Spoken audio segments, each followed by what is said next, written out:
কেউফালে গুজৰি গুমৰি আহিলে বান উটুৱাই নিলেহি গাঁওখন সুখৰে ঘৰখন পলকতে উটি গৈ গোহালিৰে গৰুহাল পলকত নিয়তিয়ে মোক কৰিলে কঙাল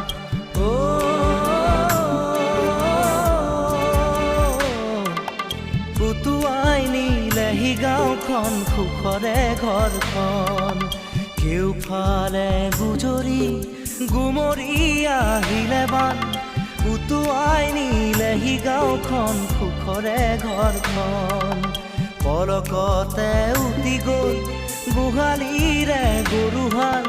পলকত নিয়তিয়ে মোক কৰিলে কঙাল